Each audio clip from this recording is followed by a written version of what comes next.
خصوصاً علی افضلہم وخاتم النبیین محمد الامین وعلی آلہ وصحبہ اجمعین. اما بعد فقد قال اللہ تبارک وتعالی کما ورد فی سورۃ ہود: اعوذ باللہ من الشیطان الرجیم بسم اللہ الرحمن الرحیم. وَيَا قَوْمِ لَا يَجْرِمَنَّكُمْ شِقَاقِي أَن يُصِيبَكُمْ مِثْلُ مَا أَصَابَ قَوْمَ نُوحٍ أَوْ قَوْمَ هُودٍ أَوْ قَوْمَ صَالِحٍ وَمَا قَوْمُ لُوطٍ مِّنكُمْ بِبَعِيدٍ. صدق اللہ العظیم. رب اشرح لي صدری ویسر لي امری واحلل عقدۃ من لسانی یفقہوا قولی. اللہم ربنا الہمنا رشدنا واعذنا من شرور انفسنا. اللہم ارنا الحق حقا وارزقنا اتباعہ وارنا الباطل باطلا وارزقنا اجتنابہ. اللہم ربنا آنس وحشتنا فی قبورنا وارحمنا بالقرآن العظیم. اللہم اجعلہ لنا اماما ونورا وہدى ورحمہ. اللہم ذکرنا منہ ما نسینا وعلمنا منہ ما جہلنا وارزقنا تلاوتہ آناء اللیل وآناء النہار واجعلہ لنا حجتا یا رب العالمین آمین. سورہ ہود کے 8ویں رکوع میں جو مضمون چل رہا تھا، حضرت شعیب علیہ السلام اور ان کی قوم کے مابین جو رد و قدح کی تفصیل بیان ہو رہی تھی، اس میں ایک اہم نقطہ آیا ہے: وَيَا قَوْمِ لَا يَجْرِمَنَّكُمْ شِقَاقِي. اور دیکھو اے میری قوم کے لوگو، تمہیں میری دشمنی، میرا ذاتی بغض اس بات پر آمادہ نہ کر دے کہ تمہارا وہ انجام ہو جائے ان یصیبکم مثل ما اصاب قوم نوح، کہ تم پر بھی وہی عذاب آئے اللہ کا جیسا کہ آیا تھا قوم نوح پر، او قوم ہود، او قوم ہود، یا جو آیا تھا قوم ہود پر، او قوم صالح، یا جو آیا تھا قوم صالح پر، وما قوم لوط منکم ببعید، اور قوم لوط تو تم سے زیادہ دور بھی نہیں. یہ چار جو ہیں قوموں کے اوپر عذاب آ چکا تھا حضرت شعیب علیہ السلام کی قوم پر عذاب آنے سے پہلے. حضرت نوح، حضرت ہود، حضرت صالح، اور جہاں جن شہروں تک حضرت لوط علیہ السلام بھیجے گئے، یعنی سدوم اور عامورہ کی بستیاں. اور یہ جو بستیاں تھیں دونوں جن پر عذاب آیا ہے، بعید ہونے کا معاملہ ان کا دونوں اعتبار سے ہے، زمانی اعتبار سے بھی، مکانی اعتبار سے بھی. جغرافیے میں بھی ہم نے دیکھ لیا کہ خلیج عقبہ کے مشرقی ساحل کے ساتھ جو ہے علاقہ جو ہے یہ تھا کہ جو اصحاب مدین کا ہے، جن میں شعیب بھیجے گئے. ان سے ذرا ہٹ کر مشرق میں جو ہے بحیرہ بردار ہے، اور بحیرہ بردار کے ساحل کے اوپر یہ شہر آباد تھے. تو جغرافیائی اور زمینی اعتبار سے بھی فاصلہ نہیں ہے، زمانی اعتبار سے بھی زیادہ فصل نہیں ہے. اور اگرچہ بعض لوگوں کا خیال یہ ہے کہ حضرت موسیٰ علیہ السلام جب مدین گئے تھے، مصر سے اپنی جان بچا کر نکلے تھے، تو پھر وہاں جس شیخ کے پاس وہ رہے ہیں اور جس کی بیٹی سے پھر انہوں نے شادی کی ہے، اس کے بارے میں لوگوں نے یہ خیال ظاہر کیا کہ وہ حضرت شعیب تھے. مجھے اس سے سختی سے اختلاف ہے، اور مجھے ان لوگوں کی رائے سے اتفاق ہے جو سمجھتے ہیں کہ یہ ممکن ہی نہیں ہے. حضرت شعیب کی قوم کے اوپر جو عذاب آ چکا تھا، اس کے بعد جو لوگ بچے کھچے وہاں آباد تھے، ان میں کوئی نیک آدمی تھا کہ جس کے پاس حضرت موسیٰ علیہ السلام کا جانا ہوا ہے. لیکن یہ کہ بہرحال اتنا فصل کوئی ہزاروں برس کا نہیں ہے ان کے مابین، سینکڑوں برس کا بھی شاید نہ ہو، قریب کا ہے معاملہ، زمانی اعتبار سے بھی اور زمینی اعتبار سے بھی. اب جو نقطہ اس میں اہم ہے وہ یہ ہے کہ بسا اوقات کسی شخص کو کسی داعی حق سے ذاتی پرخاش ہوتی ہے، کوئی ذاتی بغض ہے، کوئی ذاتی دشمنی ہے، کسی سبب سے ہے. اس کے نفسیاتی اسباب ہو سکتے ہیں اور بہت سے اسباب ہو سکتے ہیں، اور صرف ایک ذاتی پرخاش کی وجہ سے وہ اس کی دعوت کو رد کرتا ہے، اس کی مخالفت پر کمر بستہ ہو جاتا ہے، اس کی دشمنی اختیار کرتا ہے. نتیجہ کیا ہے؟ اس کا کچھ نہیں بگاڑتا، اپنے آپ کو برباد کر لیتا ہے، اپنی تباہی کو دعوت دیتا ہے. تو اے میری قوم کے لوگوں، میری زدم زدہ میں تم کہیں اس انجام سے دوچار نہ ہو جانا. ایسا نہ ہو کہ میرا بغض اور میری عداوت. وَيَا قَوْمِ لَا يَجْرِمَنَّكُمْ شِقَاقِي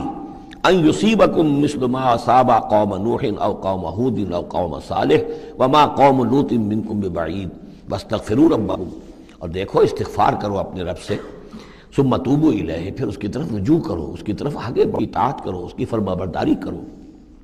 ان ربی رحیم ودود، یقیناً میرا رب رحیم بھی ہے، ودود بھی ہے، محبت فرمانے والا ہے. قالوا یا شعیب ما نفقہ کثیرا مما تقول. انہوں نے کہا کہ اے شعیب، تم جو کچھ کہتے ہو اس کی اکثر بات تو ہماری سمجھ میں نہیں آتی، کیا کہہ رہے ہو تم؟ یعنی یہ کہ ذہنوں کے سانچے اتنے بگڑ گئے ہوتے ہیں کہ سیدھی بات ان میں فٹ بیٹھتی نہیں. ما نفقہ کثیرا مما تقول وانا لنراک فینا ضعیفا، ہم تو یہ دیکھ رہے ہیں کہ تم ہمارے اندر کوئی طاقتور آدمی نہیں ہو، کمزور سے آدمی ہو، ہم تو دیکھتے ہیں کہ تمہارے پاس کوئی قوت نہیں ہے، ولولا رہتک، اگر نہ ہوتا تمہارا خاندان، لرجمناک، تو ہم تجھے کبھی کا سنسار کر چکے ہوتے۔ اب یہ بات بہت اہم ہے اس وقت، اصل میں یہ جو صورت مکی نازل ہو رہی ہیں، جو حضور کی دعوت اور تحریک جس دور سے گزر رہی تھی اور جو کچھ ہو رہا تھا، وہ اس کا ایک عکس سابقہ انبیاء اور رسل کے حالات میں بھی جو ہے تو وہ اسی دور کی مناسبت سے وہی باتیں نمایاں کی جاتی ہیں۔ یعنی جو تکرار ہوئی ہے ان رسولوں کے حالات کی، وہ تکرار محض نہیں ہے، بلکہ ہر جگہ پر جس دور میں وہ صورت نازل ہو رہی ہے جن میں ان کا تذکرہ ہو رہا ہے، اس دور میں جو خاص مسائل ہیں کہ جو درپیش ہیں محمد رسول اللہ صلی اللہ علیہ وسلم اور آپ کے صحابہ کو، تو ان کے مناسبت سے جو ہدایت ہے، دل جوئی ہے، مسلمانوں کے لیے رہنمائی ہے، وہ حصہ ان رسولوں کی تعلیمات اور تاریخ کا بیان کیا جاتا ہے۔ اب یہاں مکے میں بھی شکل یہ ہو چکی تھی کہ بقیہ قریش جو ہیں وہ حضور کے سخت عہد اور ولا تھے، لیکن چونکہ حضور کے چچا ابو طالب یہ خاندان بنی ہاشم کے سردار تھے، محبت تھی، وہ چاہے ایمان نہیں لائے حضور پر صلی اللہ علیہ وسلم، تھی محبت انہیں اتنی تھی کہ انہوں نے آخری وقت تک سپورٹ کیا ہے۔ اور قبائلی زندگی میں یہ ہوتا ہے کہ اگر کہیں کسی ایک خاندان کے کسی فرد کے اوپر کوئی ہاتھ اٹھایا جائے تو پھر وہ خاندان انتقام لیتا ہے۔ اس کا مطلب یہ ہوتا کہ وہ حضور کے خلاف وہ کوئی اقدام کرتے ہیں تو گویا کہ ان فائٹنگ شروع ہو جائے گی، داخلی خانہ جنگی شروع ہو جائے گی بنو ہاشم کی، ان لوگوں کے خلاف کہ جو حضور کو کوئی غضب پہنچائیں، نقصان پہنچائیں۔ یہ تحفظ ملا ہوا تھا محمد رسول اللہ صلی اللہ علیہ وسلم کو اللہ تعالیٰ کی طرف سے۔ اگر خدا نہ خواستہ ابو لہب ہوتا اس سردار، تو کبھی کا حضور کے خلاف کوئی نہ کوئی اقدام وہ کر چکے ہوتے، لیکن چونکہ خاندان بنی ہاشم کی سرداری اس وقت تھی ابو طالب کے پاس، اور انہیں دلچسپی تھی اور محبت تھی، شفقت تھی حضور کے ساتھ، بلکہ کچھ عرصہ جو ہے حضور ان کے سائے عاطفت کے اندر انہوں نے گزارا بھی تھا۔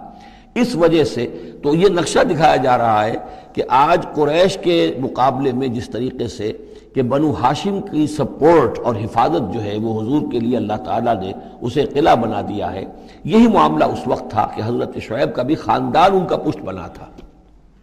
وَلَوْلَا رَحْتُكَ، اگر تمہارا خاندان تمہارا پشت بنا نہ ہوتا اور تمہارا ساتھ نہ دے رہا ہوتا، لَرَجَمْنَاكَ، ہم کبھی کہ تمہیں سنسار کر چکے ہوتے۔ وَمَا أَنْتَ عَلَيْنَا بِعَزِيزٍ، اور ذاتی طور پر تم ہم پر کوئی بھاری نہیں ہو، تو تمہاری کوئی حیثیت نہیں ہے۔ قَالَ يَا قَوْمِ رَحْتِي أَعَزُّ عَلَيْكُم مِّنَ اللَّهِ، انہوں نے کہا اے میری قوم کے لوگوں، کیا میرا یہ خاندان تم پر زیادہ بھاری ہے اللہ سے؟ میرا پشت بنا تو حقیقتاً اللہ ہے، تم اللہ سے نہیں ڈرتے، میرے خاندان سے ڈرتے ہو۔ رَحْتِي أَعَزُّ عَلَيْكُم مِّنَ اللَّهِ وَاتَّخَذْتُمُوهُمْ وَرَاءَكُمْ ظِهْرِيًّا، اللہ کو تو تم نے اپنی پیٹھوں کے پیچھے پھینکا ہوا ہے، بھلایا ہوا ہے۔ یہ بھی بہت ہی اہم نفسیاتی نکتہ ہے۔ ہوتا یہ ہے کہ ہم دنیا میں ایسے مگن رہتے ہیں کہ اللہ کو ماننے کا عقیدہ تو ہے، لیکن اللہ مستحضر نہیں رہتا، یاد نہیں رہتا۔ یہ ہمارا پورا دنیا کا کاروبار چل رہا ہے، کاز اینڈ ایفیکٹ، علل ہیں، اسباب ہیں، ان کے نتائج نکل جاتے ہیں۔ تو جو کاز اینڈ ایفیکٹ کا جو سلسلہ چل رہا ہے، ہم اس میں اتنے گم ہوتے ہیں کہ مسبب الاسباب جو ہے وہ نگاہوں کے سامنے رہتا ہی نہیں۔ یا یہ کہ ہم اپنے کاموں میں اتنے مشغول ہیں، اپنے کام و دہن کی لذت جو ہے وہی ہمیں جو ہے کوئی مرصد نہیں لینے دیتی، یا یہ کہ بنیادی ضروریات جو ہیں وہی ہمیں جو ہے اب کوئی فارغ نہیں ہونے دیتی، لہذا ہم گم ہو جاتے ہیں۔ کافر کی یہ پہچان کہ آفاق میں گم ہے، اور مومن کی یہ پہچان کہ گم اس میں ہے آفاق۔ لیکن یہ کافر کا معاملہ کیا ہوتا ہے؟ اللہ کو مانتے تو وہ بھی تھے، مانتے تھے مشرکین مکہ بھی، مانتے تو سب تھے اللہ کو، لیکن یہ کہ اللہ کو تو انہوں نے اوجھل کیا ہوا تھا، آنکھ اوجھل پہاڑ اوجھل۔ تم اللہ سے نہیں ڈرتے، میرے خاندان سے ڈرتے ہو۔ وَاتَّخَذْتُمُوهُ وَرَاءَكُمْ ظِهْرِيًّا، اللہ کو تو تم نے اپنی پیٹھوں کے پیچھے پھینکا ہوا ہے، یعنی اسے تو نسیم منسیہ کیا ہوا ہے، اس کی طرف تمہارا ذہن ہی نہیں ہے۔ ان ربی بما تعملون محیط، جبکہ میرا رب جو کچھ کہ تم کر رہے ہو اس کا احاطہ کیے ہوئے، تمہارا گھیراؤ کیے ہوئے اللہ، تم اس کی گرفت سے نکل کر نہیں جا سکتے ہو۔ یا قوم اعملوا علی مکانتکم انی عامل، اور اے میری قوم کے لوگوں کرو جو کچھ کر سکتے ہو اپنی جگہ پر، میرے خلاف جو کر سکتے ہو، جو ریشہ دوانیاں کر سکتے ہو، جو اقدام کر سکتے ہو۔ یہ چیلنجنگ انداز جو ہے ان آخری صورتوں میں آپ کو نظر آ رہا ہے، سورہ نام سے چلا آ رہا ہے، اس لیے کہ وہ کشاکش جو تھی حق و باطل کی وہ اس انتہا کو پہنچ چکی تھی کہ اب حضور صلی اللہ علیہ وسلم کی طبیعت کے اندر بھی وہ بیزاری پیدا ہو چکی تھی۔ اب جو کچھ تم کر سکتے ہو کر لو۔ انی عامل، اپنا سا جو میں کر سکتا ہوں میں کر رہا ہوں، جو کوشش مجھ سے بن آ رہی ہے میں کر رہا ہوں۔ سوف تعلمون، ان قریب تم جان لو گے، من یاتی ہے عذاب یخزی ہے، کون ہے وہ جس پر وہ عذاب آئے گا جو اسے رسوا کر دے گا، ومن ہوا کاذب، اور کون ہے وہ جو جھوٹا ہے، میں جھوٹا ہوں یا تم جھوٹے ہو۔ وارتقبوا انی معکم رقیب، تاکتے رہو، انتظار کرو، میں بھی تمہارے ساتھ اب تاک رہا ہوں، منتظر ہوں۔ ولما جاء امرنا، جب ہمارا حکم آ گیا، نجینا شعیبا، ہم نے نجات دے دی شعیب کو، والذین آمنوا معہ، اور ان کو کہ جو اس کے ساتھ ایمان لائے تھے، برحمت منا، اپنی جانب سے رحمت کے ذریعے، واخذت الذین ظلموا الصیحۃ، اور جو یہ ظالم تھے، گناہ گار تھے، مشرک تھے اور کافر تھے، انہیں آ پکڑا ایک بہت بڑی کڑک نے، فاصبحوا فی دیارہم جاثمین، تو وہ اپنے اپنے گھروں میں اور اپنے ولاز میں اور اپنی کوٹھیوں میں، اپنی حویلیوں میں اوندھے پڑے رہ گئے۔ کَأَلَّمْ يَغْنَوْا فِيهَا، ایسے ہو گئے جیسے وہ کہیں آباد تھے ہی نہیں۔ أَلَا بُعْدًا لِمَدْيَنَ، آگاہ ہو جاؤ، پھٹکار ہے مدین پر، کما بعدت سمود، جیسے کہ سمود پر پھٹکار ہوئی۔ وَلَقَدْ أَرْسَلْنَا مُوسَىٰ بِآيَاتِنَا، میں نے عرض کیا تھا کہ اس سورہ مبارکہ میں حضرت موسیٰ کا بس ذکر آئے گا تھوڑا سا جو آ رہا ہے اب، ورنہ یہ 6 رکوع ختم ہوئے انبیاء و رسل کے، ان میں سے 2 رکوع جو تھے وہ حضرت نوح علیہ السلام کے حالات پر مشتمل تھے، اور باقی سب کے لیے ایک ایک رکوع آیا ہے۔ وَلَقَدْ أَرْسَلْنَا مُوسَىٰ بِآيَاتِنَا وَسُلْطَانٍ مُّبِينٍ إِلَىٰ فِرْعَوْنَ وَمَلَئِهِ، اور ہم نے بھیجا موسیٰ کو اپنی آیات کے ساتھ اور واضح سند دے کر فرعون اور اس کے سرداروں کے پاس، فَاتَّبَعُوا أَمْرَ فِرْعَوْنَ، لیکن ان بدبختوں نے فرعون ہی کی پیروی کی، اسی کے حکم کو مانا، اسی کی بات پر چلے۔ وَمَا أَمْرُ فِرْعَوْنَ بِرَشِيدٍ، حالانکہ وہ فرعون کا معاملہ جو ہے وہ کوئی کامیابی والی راہ نہیں تھی، ہدایت والی راہ نہیں تھی۔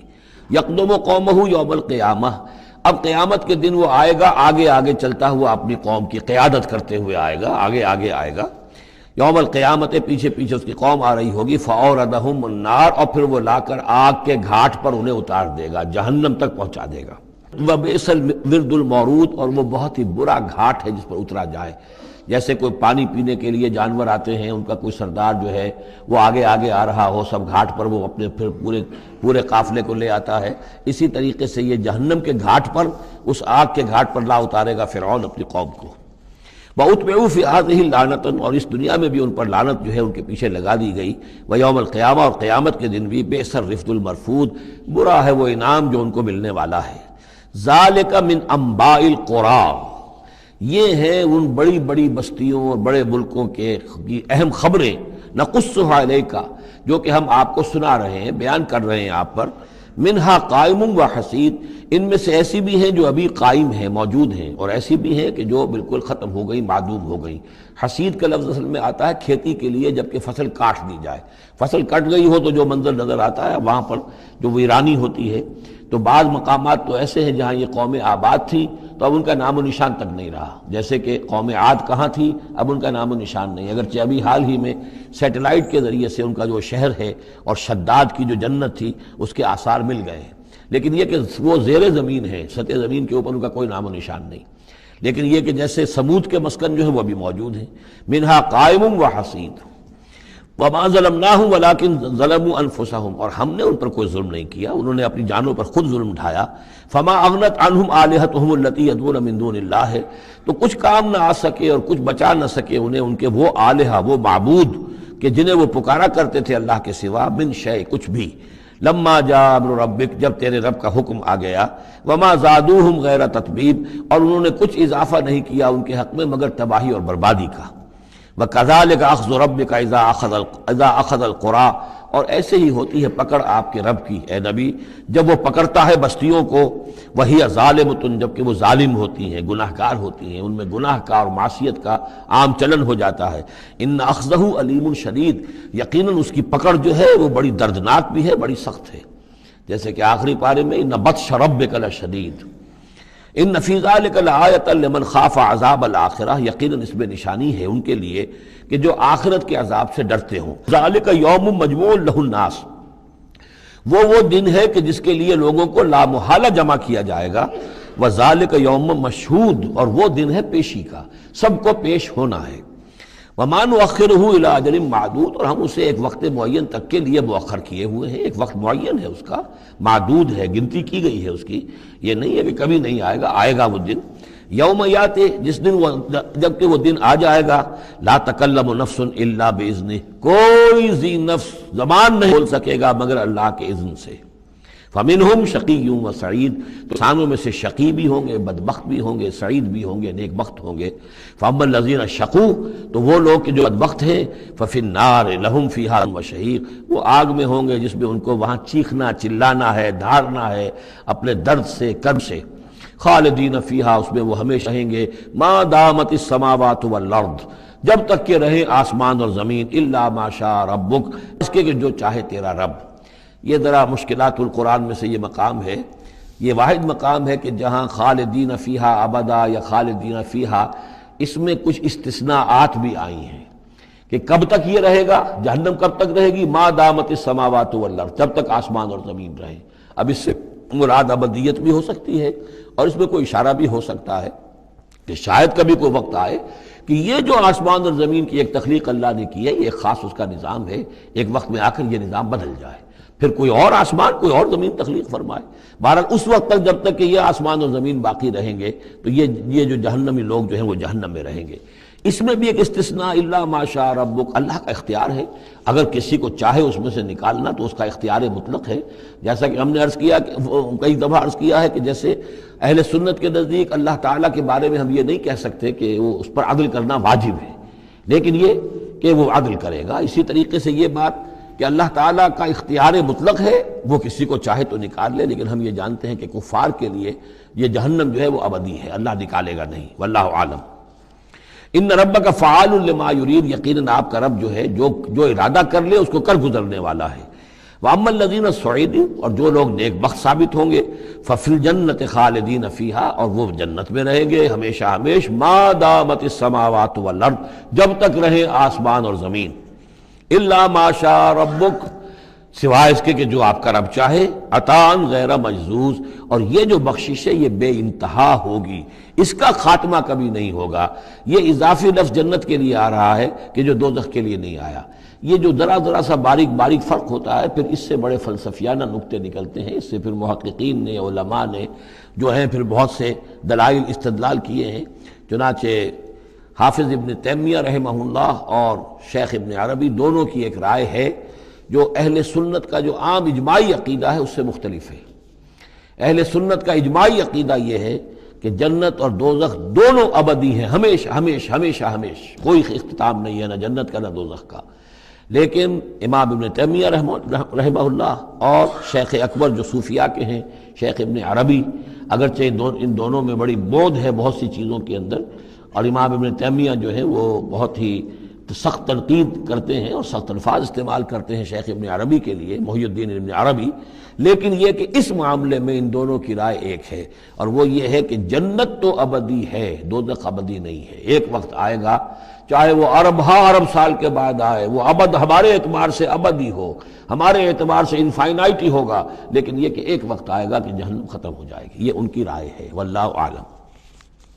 فَلَا تَكُ فِي مِرْيَةٍ مِّمَّا يَعْبُدُ هَٰؤُلَاءِ، تو تمہیں کوئی شک نہ رہے ان چیزوں کے بارے میں جن کو یہ لوگ پوج رہے ہیں۔ مَا يَعْبُدُونَ إِلَّا كَمَا يَعْبُدُ آبَاؤُهُمْ، نہیں پوج رہے یہ مگر ایسے ہی جیسے کہ ان کے آباء و اجداد پوجتے رہے من قبل، اس سے پہلے۔ وَإِنَّا لَمُوَفُّوهُمْ نَصِيبَهُمْ غَيْرَ مَنقُوصٍ، اور ہم انہیں ان کا جو اجر اور ثواب اور ان کا بدلہ ہے، حق ہے، پورا دے دیں گے بغیر کسی کمی کے۔ وَلَقَدْ آتَيْنَا مُوسَى الْكِتَابَ فَاخْتُلِفَ فِيهِ، اور موسیٰ کو ہم نے کتاب دی تھی پھر اس میں اختلافات پیدا کر دیے گئے۔ وَلَوْلَا كَلِمَةٌ سَبَقَتْ مِن رَّبِّكَ لَقُضِيَ بَيْنَهُمْ، اور اگر نہ ہو چکی ہوتی ایک بات تیرے رب کی پہلے ہی سے طے، یعنی ایک مدت اور جو ہے اللہ کی طرف سے معین ہے، تو ان کے مابین فیصلہ کر دیا جاتا۔ وَإِنَّهُمْ لَفِي شَكٍّ مِّنْهُ مُرِيبٍ، اور اب تو حقیقت میں یہ لوگ جو ہے وہ تورات، اس کتاب کے بارے میں کچھ شکوک و شبہات میں مبتلا ہو گئے۔ یہ بات جو ہے سورہ شورى میں کھل کر آئے گی کہ رسولوں کو جو کتابیں دی جاتی ہیں ان کے وارث بنتی ہے پھر ان کی امت، اور جب یہ اس امت کے اندر جب زوال آتا ہے، اضمحلال آتا ہے، بے عملی آتی ہے، اس کا نتیجہ یہ نکلتا ہے کہ پھر کتاب کے بارے میں بھی یقین پورا ان کے اندر نہیں رہتا کہ یہ واجب ہے، بلکہ ان کے اندر ہوتے ہیں۔ وَإِنَّ اللَّهَ لَيُوَفِّيَنَّهُمْ رَبُّكَ أَعْمَالَهُمْ، اور لازماً یہ جتنے بھی لوگ ہیں ان سب کو آپ کا پروردگار ان کے اعمال کا پورا اجر دے گا، بدلہ دے گا۔ انہ بما یعملون خبیر، جو کچھ یہ کر رہے ہیں وہ اس سے باخبر ہے۔ فاستقم کما امرت ومن تاب معک، تو اے نبی آپ ڈٹے رہیے جیسا کہ آپ کو حکم ہوا ہے، اور جو لوگ بھی جنہوں نے توبہ کی ہے آپ کے ساتھ، یعنی توبہ کی ہے وہ شرک سے باز آئے ہیں، کفر کو چھوڑا ہے، ایمان لائے ہیں، پلٹ آئے ہیں آپ کے ساتھ، ولا تطغوا، اور اب آگے نہ بڑھیے، حد سے تجاوز نہ کیجیے۔ یہ تجاوز یہ بھی ہو سکتا ہے کہ عذاب کی جلدی کریں، کہ جلدی اب اللہ تعالیٰ فیصلہ چکا دیں۔ تجاوز یہ بھی ہو سکتا ہے کہ کہیں غصے میں آ جائیں اور لوگوں کی مخالفت کے اوپر جو ہے وہ اپنا جو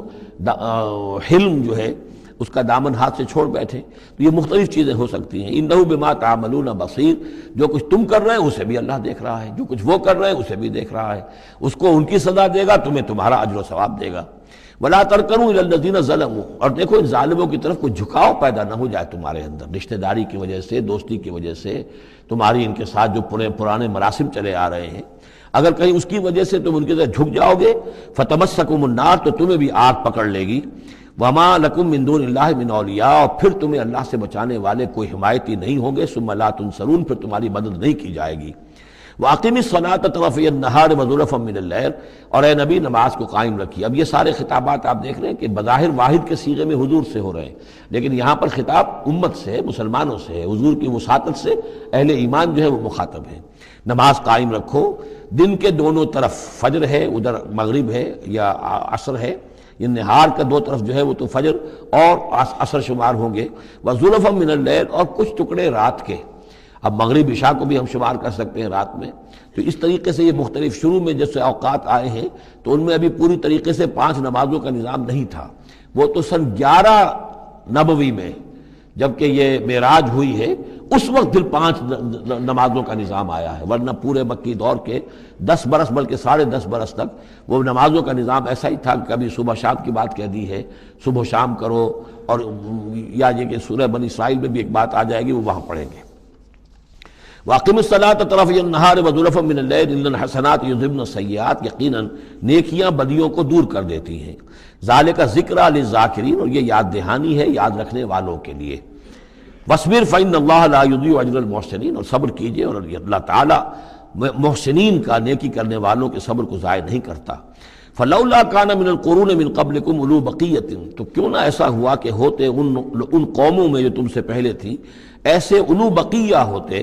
ایسے حق کے علمبردار ہوتے، ینہون عن الفساد فی الارض، کہ جو لوگوں کو اپنی قوموں کو روکتے رہتے زمین میں فساد مچانے سے، الا قلیلا ممن انجینا منہم، سوائے اس کے کہ کچھ کم ہوئے، بہت تھوڑے لوگ ہوئے جن میں سے کہ ہم نے بچا لیا۔ یعنی جو لوگ بھی نہیں منکر کرتے رہے، روکتے رہے، بدی سے روکتے رہے، کفر سے روکتے رہے، شرک سے روکتے رہے، ان کے بارے میں بار بار یہ بات آ رہی ہے کہ اللہ تعالیٰ ان کو بچا لیتا ہے۔ وَاتَّبَعَ الَّذِينَ ظَلَمُوا مَا أُتْرِفُوا فِيهِ، اور وہ لوگ کہ جنہوں نے گناہ کی روش اختیار کی، وہ تو انہوں نے پیروی کی اپنی اسی چیزوں کی جس میں کہ ان کو ساز و سامان دیا گیا تھا، عیش جو ان کو دے دیا گیا تھا، کانوا مجرمین وکانوا مجرمین، اور یقیناً وہ مجرم تھے۔ وما کان ربک لیہلک القری بظلم، اور آپ کا رب بستیوں کو ظلم کے ساتھ ہلاک کرنے والا نہیں ہے کہ بغیر ان کی یعنی خرابی کے اعمال کے، بغیر ان کے جرائم کے ان کو ایسے ہی ہلاک کر دیتا۔ وما کان ربک لیہلک القری بظلم واہلھا مصلحون، جبکہ اس میں بسنے والے لوگ جو ہیں وہ مصلح ہوں، اچھے کردار کے لوگ ہوں، اصلاح کرنے والے ہوں، صالح ہوں۔ وَلَوْ شَاءَ رَبُّكَ لَجَعَلَ النَّاسَ أُمَّةً وَاحِدَةً، اور اگر اللہ چاہتا، آپ کا رب چاہتا تو تمام نوع انسانی کو ایک ہی امت بنا دیتا۔ وَلَا يَزَالُونَ مُخْتَلِفِينَ، لیکن نہیں، یہ اختلاف کرتے ہی رہیں گے۔ انسانوں میں اختلاف ہمیشہ باقی رہے گا، صرف فرق یہ ہے کہ اختلاف کو ایک حد تک رکھا جائے، تفرقہ نہ ہو جائے۔ اختلاف اختلاف ہے، ایک رائے میری، ایک رائے آپ کی ہے، ٹھیک ہے، آپ کی رائے، آپ کے پاس یہ دلائل ہیں، آپ کا دل اس پر ٹھک گیا ہے، آپ اس پر عمل کیجئے۔ میرے پاس یہ دلیل ہے، میرا دل اس پر ٹھکتا ہے، میں اس حدیث کو زیادہ قوی سمجھتا ہوں، آپ نے اس کو زیادہ جو ہے مضبوط سمجھا ہے، کوئی حرج نہیں۔ میں بھی قرآن و سنت سے استدلال کر رہا ہوں، آپ بھی قرآن و سنت سے استدلال کر رہے ہیں۔ امام ابو حنیفہ نے بھی کیا ہے تو وہیں سے استدلال کیا ہے، امام شافعی نے بھی کیا، تو اختلاف ہے۔ تفرقہ نہ ہو کہ تم اور، من دیگرم تو دیگری، میں اور ہوں تم اور ہو، یہ تفرقہ جو ہے وہ کفر ہے۔ لیکن اختلاف لا یزالون مختلفین، وہ تو یہ ہے کہ گلہائے رنگا رنگ سے ہے رونق چمن، اے ذوق جہاں کو ہے زیب اختلاف سے۔ اختلاف جو ہے مونوٹنی اگر دنیا میں ہو تو طبیعت انسان کے محتاج ہے، یہاں تو یہ کہ رنگا رنگی ہو، تنوع ہو، تو اس سے ہی انسان جو یہاں کی جو زیبائش ہے اور رونقیں ہیں۔ ولا یزالون مختلفین الا من رحم ربک، سوائے اس کے کہ جس پر تیرا رب رحم فرما دے، ولذالک خلقہم، اللہ نے بنایا ہی اسی حساب سے ہے ان کو۔ دو افراد کے مزاج ایک نہیں ہے، دو افراد کے انگوٹھوں کی وہ یہ نشان ایک نہیں، لکیریں ایک جیسی نہیں ہیں، دو انسانوں کی شکلیں ایک جیسی نہیں ہیں، یہ تو اللہ تعالیٰ نے بنایا ہے تخلیق کے اندر۔ اب جینز کسی کے کچھ ہیں، کسی کے کچھ ہیں، کسی میں کچھ جو ہے اور اثرات آ رہے ہیں، کسی میں کسی اور طرح کے اثرات آ رہے ہیں۔ الناس کالمعادن، اور یہ تمام انسان بھی معدنیات کی طرح ہیں۔ تو اس طرح ہی اللہ تعالیٰ نے جو پیدا کیا ہے وہ ایک جیسی شے تو نہیں پیدا کی۔ وَتَمَّتْ كَلِمَةُ رَبِّكَ لَأَمْلَأَنَّ جَهَنَّمَ مِنَ الْجِنَّةِ وَالنَّاسِ أَجْمَعِينَ، اور تیرے رب کی یہ بات پوری ہو کر رہے گی کہ میں پر کر کے رہوں گا جہنم کو جنوں سے اور انسانوں سے، سب سے۔ یعنی اس نے جنت بنائی ہے، اس کو بھی اس نے آباد کرنا ہے اہل حق کے ذریعے سے، جہنم بھی تو بنا رکھی ہے، اس کا ایندھن بھی اسے درکار ہے۔ تو اس دنیا کے اندر جو کفار ہیں، مشرکین ہیں، گناہ گار ہیں، جو عیاشیاں کر رہے ہیں، بدماش ہیں اور جو ظالم ہیں، یہ ظاہر بات ہے کہ جہنم کے لیے ایندھن ہے جو اللہ نے فراہم کیا ہے۔ وَكُلًّا نَقُصُّ عَلَيْكَ مِنْ أَنْبَاءِ الرُّسُلِ، اب یہ وہ اصطلاح آ گئی جس کا میں بار بار ذکر کر رہا تھا، انباء الرسل۔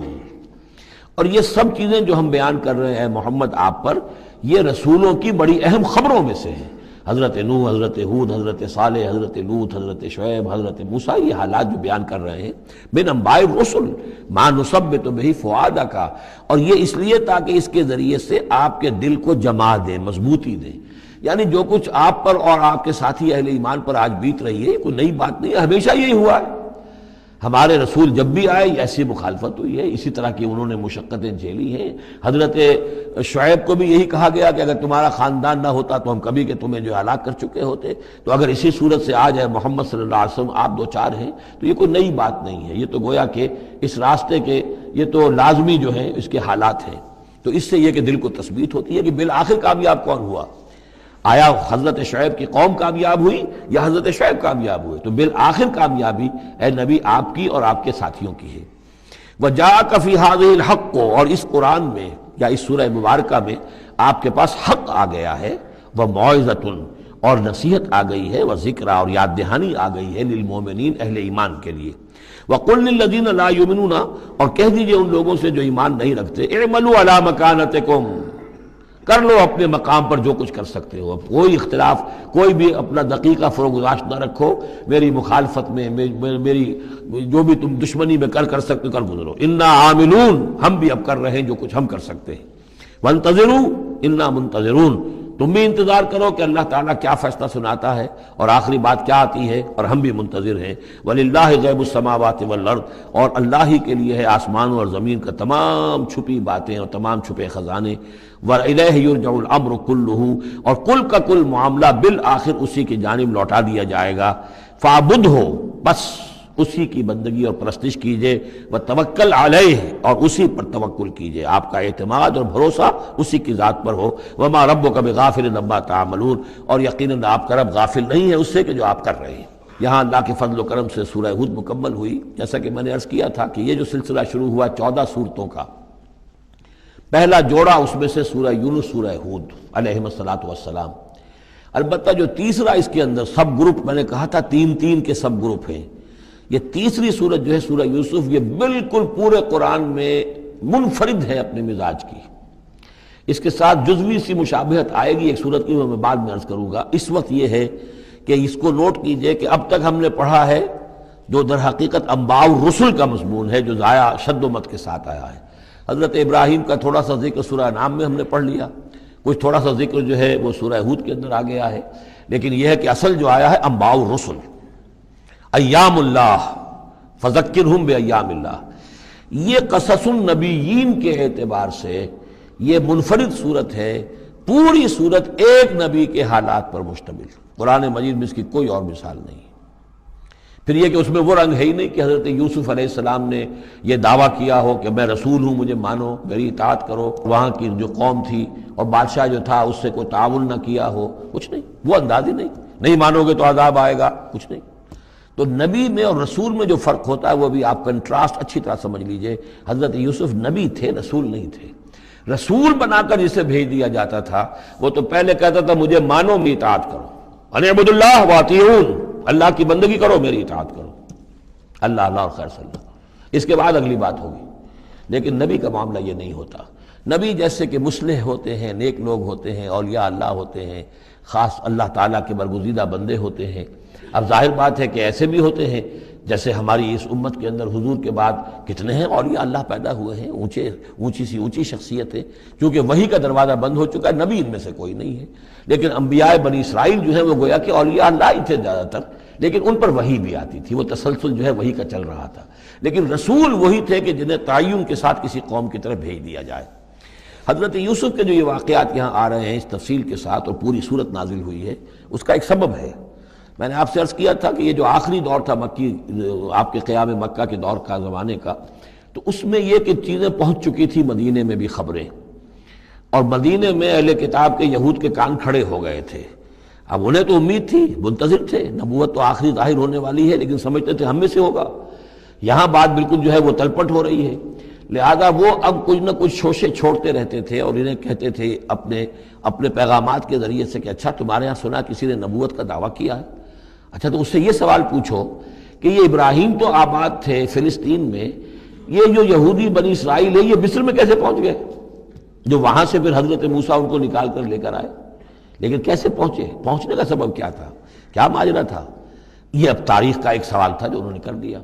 اس کے جواب میں اللہ تعالیٰ نے یہ صورت نازل فرما دی، اور اس قدر خوبصورت انداز میں نازل کی ہے۔ اور میں آپ کو ایک اور بات بھی بتا دوں گا، قرآن مجید کے ساتھ جو معنوی تعارف ہوا ہے پہلی مرتبہ صحیح معنی میں، وہ اسی سورہ یوسف کے حوالے سے ہے، اور سورہ یوسف کی تفہیم القرآن مولانا مودودی کی۔ 1947 میں میں میٹرک کا امتحان دے چکا تھا، ہمارا رزلٹ بھی آ چکا تھا، لیکن یہ کہ اس کے بعد وہ فسادات کیا قتل عام شروع ہوا مسلمانوں کا مشرقی پنجاب میں۔ میں حصار میں تھا، تو حصار اس شہر کا نام تھا، لیکن ہم اس میں محصور بھی ہو گئے۔ تقریباً 1.5 مہینہ ہم نے مورچے بنا لیے اور اپنی حفاظت کرتے رہے۔ اس دوران میں ظاہر بات ہے کرنے کا کوئی اور کام تھا، وہ تو جو بھی مورچوں پر جن کی ڈیوٹی ہے وہ مورچوں پر کھڑے ہیں، باقی کوئی کام نہیں۔ تو میں اور میرے بڑے بھائی اس زمانے میں پھر ایک مسجد کے اندر بیٹھ کر، چونکہ انہوں نے بھی، وہ مجھ سے تو ویسے 6 سال بڑے ہیں، انہوں نے بھی جب میٹرک کیا تھا تو عربی پڑھی تھی، اور میں نے تازہ میٹرک کیا تھا، اور میرے پاس بھی عربی کا مضمون تھا، تو پھر یہ ہم پڑھتے تھے۔ اور ترجمان القرآن جو مولانا مودودی کا رسالہ تھا، اس میں ان دنوں تفہیم القرآن میں یہ سورہ یوسف کی تفسیر شائع ہو رہی تھی،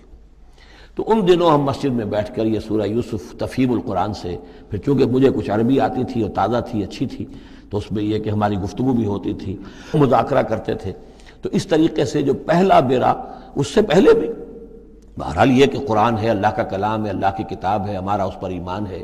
کچھ اس کو سمجھنا، کچھ پڑھنا، یہ تو تھا، لیکن جو ایک معنوی ایک ربط قائم ہوا، ذہنی رشتہ، ایک قلبی رشتہ، وہ در حقیقت سورہ یوسف، اور سورہ یوسف کی بھی وہ تشریح و تعبیر کے جو مولانا مودودی نے تفہیم القرآن میں کی۔ بسم اللہ الرحمن الرحیم، الف لام را، تلک آیات الکتاب المبین، یہ ایک روشن آیات کی کتاب کی آیات ہیں۔ انا انزلناہ قرآنا عربیا، ہم نے اس کو نازل کیا ہے عربی قرآن بنا کر۔ کس کو نازل کیا ہے؟ وہ جو ام الکتاب میں ہمارے پاس ہے، وہ جو لوح محفوظ میں ہے، اس کو ہم نے اتارا ہے اب محمد پر، تو قرآن عربی بنا کر اتارا ہے۔ لعلکم تعقلون، تاکہ اے عربو، اے عرب کے رہنے والوں، اے امیین کہ جن کی طرف اولین بعثت ہمارے رسول کی ہوئی ہے، تم اچھی طرح سمجھ سکو۔ نحن نقص علیک احسن القصص، اے نبی ہم آپ پر بیان کرنے لگے ہیں بہترین بیان۔ یہ قصص نہیں ہے، قصص ہوتا قاف کے زیر کے ساتھ تو قصے کی جمع ہوتا، یہ بہترین قصہ ہم آپ کو سنا رہے نہیں، احسن القصص، قصص جو ہے یہ یہاں پر یہ مصدر ہے، بہترین بیان، ہم آپ کے سامنے بہترین بیان پیش کر رہے ہیں، بما اوحینا الیک ھذا القرآن، اس قرآن کے ساتھ جو ہم نے آپ کی طرف وحی کیا ہے۔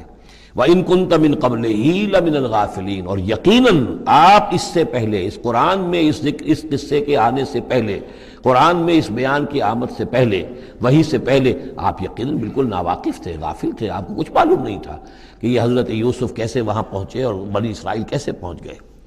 اس قال یوسف لابیہ ہے، حضرت یعقوب علیہ السلام کے ایک تو بڑی بیوی تھی، ان سے 10 بیٹے تھے، بڑے تھے، جوان تھے، پھر ایک چھوٹی بیوی تھی، ان سے یہ 2 بیٹے تھے، یوسف بڑے ان میں سے اور بنیامین چھوٹے، 12 بیٹے تھے ان کے یہ۔ اس قال یوسف لابیہ ہے، یاد کرو جب کہ کہا تھا یوسف نے اپنے والد سے حضرت یعقوب سے، یا ابت، ابا جان، انی رأیت 11 کوکبا، میں نے دیکھا ہے 11 ستارے والشمس والقمر، اور سورج اور چاند، رأیتہم لی ساجدین، کہ وہ مجھے سجدہ کر رہے ہیں، میرے سامنے جو ہے سجدے میں ہیں۔ قال یا بنی لا تقصص رؤیاک علی اخوتک، حضرت یعقوب علیہ السلام نے اس بات کو سمجھ لیا کہ یہ 11 بھائی اور یہ میں ماں باپ، ہمارا کوئی خاص معاملہ ہونے والا اس بیٹے کے ساتھ، اور اللہ تعالیٰ اس بیٹے کی کوئی خاص فضیلت ظاہر کرنے والا ہے، لہذا فرمایا کہ یہ اپنا بیان لا تقصص رؤیاک علی اخوتک، اپنے بھائیوں کے سامنے بیان نہ کر دینا، یکیدوا لک کید، تو وہ تمہارے خلاف کوئی سازش کریں گے، اس لیے کہ ان میں پھر حسد کی آگ بھڑک اٹھے گی، اور وہ سوچیں گے کہ اللہ تعالیٰ نے یہ فضیلت اگر کوئی رکھی تو ہماری بجائے وہ اس یوسف کے لیے رکھی ہے، تو اس سے کہ تمہیں کوئی غضب پہنچ جائے گا۔ ان شیطان للانسان عدو مبین، یقیناً شیطان تو انسان کا کھلا دشمن ہے ہی۔ وَكَذَلِكَ يَجْتَبِيكَ رَبُّكَ وَيُعَلِّمُكَ مِن تَأْوِيلِ الْأَحَادِيثِ، اور اسی طریقے سے تمہارا رب جو ہے تمہیں پسند کر لے گا، چن لے گا، یعنی نبوت کے لیے اب معلوم ہوتا ہے کہ میرے بیٹوں میں سے اللہ نے تمہیں چن لیا ہے، یہ معلوم ہوتا ہے۔ كَذَلِكَ يَجْتَبِيكَ رَبُّكَ، اسی طرح اللہ چن لے گا، برگزیدہ کرے گا تجھے۔ وَيُعَلِّمُكَ مِن تَأْوِيلِ الْأَحَادِيثِ، اور تمہیں سکھائے گا تعویل الاحادیث۔ اس کے دو معنی ہیں، ایک تو یہ کہ خواب کی تعبیر کرنا،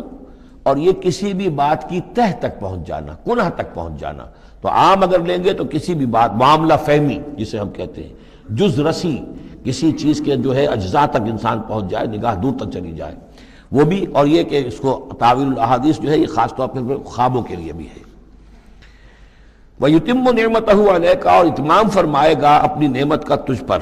وعلی آل یعقوب، اور تمام آل یعقوب پر، کما اتمھا علی ابویک، جیسے کہ اس نعمت کا اس نے اتمام فرمایا تیرے آباء و اجداد پر، من قبل پہلے، ابراہیم و اسحاق، ابراہیم اور اسحاق پر، یعنی اسحاق تمہارے دادا اور ابراہیم تمہارے پردادا۔ اپنا نام انہوں نے نہیں لیا، ظاہر بات ہے کہ وہ خود اپنا ذکر کیسے کرتے۔ ان ربک علیم حکیم، یقیناً تیرا رب جو ہے وہ علیم ہے اور حکیم ہے۔ لقد کان فی یوسف و اخوتہ آیات للسائلین، یقیناً حضرت یوسف اور ان کے بھائیوں کا جو واقعہ ہوا، جو ماجرا ہوا،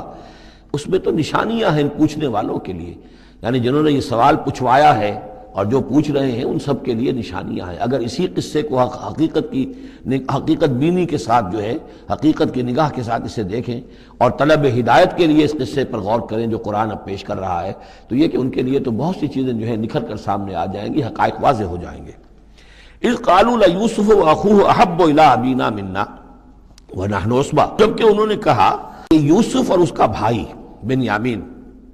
احب الی ابینا منا، یہ ہمارے والد کو زیادہ محبوب ہیں ہم سے زیادہ محبت ان دونوں سے، ونحن عصبہ، جبکہ ہم ایک بڑی جماعت ہیں، طاقتور، بڑے تھے، جوان تھے، 10 تھے۔ اور ظاہر بات ہے قبائلی زندگی میں تو آپ کو معلوم ہے کہ بازو جو ہوتے ہیں، بیٹے جوان جو ہوں وہی تو اصل میں طاقت کی بنیاد ہوتے ہیں، جس کے جتنے بازو ہیں اتنا ہی وہ صاحب عزت ہے۔ تو ہم ہیں 10 جوان اور یہ 2 چھوٹے، محبت ان سے زیادہ ہو رہی ہے۔ انا ابانا لفی ضلال مبین، یقیناً ہمارے ابا جان کچھ بہک سے گئے، معلوم ہوتا ہے کچھ سٹھیا گئے۔ اقتلوا یوسف، قتل کر دو اس یوسف کو، اب اطرحوہ ارضا، یا اسے کہیں دور کسی ملک کے اندر پھینک دو، اسے جلا وطن کر دو، یخلو لکم وجہ ابیکم، تاکہ تمہارے والد کی جو توجہات ہیں، عنایات ہیں، تمہاری طرف ہو جائیں۔ اس کی طرف سے ہٹ کر جو ساری عنایات کا مرکز اور منبع بنا ہوا یوسف، تو یہ جب یہاں نہیں رہے گا، یہ کانٹا نکل جائے گا، تو پھر یہ ہے کہ وہ عنایات جو ہیں حضرت یعقوب کی وہ ہمارے حصے میں آئیں گی۔ وَتَكُونُوا مِن بَعْدِهِ قَوْمًا صَالِحِينَ، یہ کڑوا گھونٹ تو کر گزرو پھر بعد میں نیک بن جانا، یعنی دل میں ملامت بھی ہے، ضمیر کہہ رہا کیا کرنے لگے ہو، کیا سوچ رہے ہو، ایک اپنے بھائی کو قتل کرنا چاہتے ہو۔ لیکن یہ کہ پھر یہ کہ انسان جو ہے اپنے آپ کو جب کوئی نفس سے، جیسے کہ ہم سورہ مائدہ میں پڑھا ہے، فَطَوَّعَتْ لَهُ نَفْسُهُ قَتْلَ أَخِيهِ، قابیل کے نفس نے اسے آمادہ کر ہی لیا اپنے بھائی کے قتل کرنے پر۔ تو اب ان لوگوں کا بھی جو ہے ضمیر ملامت جب کر رہا تھا تو ان کا ٹھیک ہے بھائی یہ تو کر گزرے ہیں اب، لیکن اس کے بعد نیک ہو جائیں گے، توبہ کر لیں گے، پھر کفارہ بھی ادا کر دیں گے، پھر جس طرح بھی ہوگا تلافی بھی کر دیں گے اپنے اس۔ قال قائلهم لا تقتلوا یوسف، کہا ان میں سے ایک کہنے والے نے نہیں نہ کرو یوسف، یہ یہودا سب سے بڑے بیٹے تھے اور یہی سے لفظ یہودی بنا، سب سے بڑے بیٹے حضرت یعقوب کے یہودا، اور یہ شریف النفس تھے ان میں۔ انہوں نے کہا نہیں قتل مت کرو، وَالْقُوهُ فِي غَيَابَةِ الْجُبِّ، ہاں کسی جو باولیاں پچھلے زمانے میں ہوتی تھی، کنواں نہیں اصل میں کہنا چاہیے، باولیاں آپ کو پتہ نہیں، بہت سے لوگ جانتے نہیں ہوں گے، وہ ایک بہت گہرا سا جو ہے وہ کھودتے تھے تاکہ پانی تک پہنچ جائے، اور پھر جہاں پانی کی سطح ہوتی تھی اس کے آس پاس طاقچے بنے ہوتے تھے، تو ان طاقچوں میں سے غیابت الجب، ان میں سے کسی میں اس کو ڈال دو تاکہ پھر کوئی رسی نیچے پھینکے گا اور کوئی قافلہ آئے گا، اس کا کوئی پانی لینے والا آئے گا، یہ اس رسی کو پکڑ کر اوپر چلا جائے گا، وہ قافلہ اپنے ساتھ لے جائے گا جہاں جا رہا ہوگا، تو ہماری جان چھوٹے گی، تو ہم قطری کے مجرم نہیں ہوں گے۔ وَأَلْقُوهُ فِي غِيَابَةِ الْجُبِّ يَلْتَقِطْهُ بَعْضُ السَّيَّارَةِ، لے جائے گا اس کو، کوئی اٹھا لے جائے گا، کوئی قافلہ۔ ان کنتم فاعلین، اگر تم کرنے ہی والے ہو، یعنی اگر تم تل گئے ہو۔ اب ظاہر بات ہے کہ باقی 9 بھائی اگر تلے ہوئے تھے تو بڑے بھائی کی کچھ بس نہیں گئی، اس نے کہا اچھا کم سے کم یہ کرو، قتل تو نہ کرو، اس کو کسی کنویں کی کسی باولی کے طاقچے کے اندر رکھاؤ۔ قالوا یا ابانا ما لک لا تمنا علی یوسف وانا لہ لناصحون، اب انہوں نے کہا کہ ابا جان کیا وجہ ہے کہ آپ ہم پر بھروسہ نہیں کرتے یوسف کے معاملے میں، کبھی ہم پر اعتماد نہیں کرتے، ہمارے پاس اکیلا نہیں چھوڑتے، اسے کیا مسئلہ ہے؟ وَإِنَّا لَهُ لَنَاصِحُونَ، ہم تو اس کے بڑے خیرخواہ ہیں۔ أَرْسِلْهُ مَعَنَا غَدًا، کل ذرا ہمارے ساتھ بھیجئے، ہم جا رہے ہیں، شکار کے لیے جا رہے ہیں، تو غدن بھیج دیجئے، یرتع یلعب، وہ بھی چرے چگے گا، کھائے پیے گا، درختوں کے اوپر چڑھے گا، کھیلے گا، کودے گا، اور کوئی پھل ول کھائے گا، یرتع جیسے چرنا چگنا، وَيَلْعَبْ، اور کھیلے گا، وَإِنَّا لَهُ لَحَافِظُونَ، ہم اس کی حفاظت کرنے والے ہیں۔ قَالَ إِنِّي لَيَحْزُنُنِي، حضرت یعقوب نے فرمایا مجھے اس کا بڑا اندیشہ ہے، تشویش ہے، ان تذهبوا به، کہ تم اسے لے جاؤ، وَأَخَافُ أَن يَأْكُلَهُ الذِّئْبُ، اور مجھے اندیشہ یہ ہے کہ کہیں اس سے بھیڑیا نہ کھا جائے، وَأَنتُمْ عَنْهُ غَافِلُونَ، اور تم اس سے غافل ہو، کہیں تم تو اپنے دندوں میں لگ جاؤ، منہمک ہو جاؤ، وہ کہیں اکیلا رہ جائے، کوئی بھیڑیا آ کر اسے کھا جائے۔ قَالُوا لَئِن أَكَلَهُ الذِّئْبُ وَنَحْنُ عُصْبَةٌ إِنَّا إِذًا لَخَاسِرُونَ، ابا جان کیا بات کر رہے ہیں، اگر انہیں اسے بھیڑیا کھا جائے جبکہ ہم ایک جوان گروہ ہیں، ہم 10 آدمی ہیں، ہماری پوری ٹیم ہے، جماعت ہے، تو پھر تو ہم تو بڑے نکمے لوگ ہوئے، بڑے خسارے والے لوگ ہوئے۔ فَلَمَّا ذَهَبُوا بِهِ وَأَجْمَعُوا، اور جب پھر وہ اس کو لے گئے اور پھر اب وہ متفق ہو گئے، اجمعو کے بعد علا کا صلہ جو ہے یہاں پر محذوف ہے، علا ان یجعلوه فی غیابۃ الجب، انہوں نے اپنی یہ بات اب پوری جمع کر لی، اپنا پوری رائے ایک کر کے، ایک آ کر کے، اور وہ یہ کہ اب اسے غیابۃ الجب کے اندر رکھنے چلے۔ وَأَوْحَيْنَا إِلَيْهِ، ہم نے اس وقت وحی کی یوسف کو، لَتُنَبِّئَنَّهُمْ، اب اس کو ہم الہام کہیں گے، ابھی ظاہر بات ہے کہ وہ نبوت کی عمر نہیں ہے۔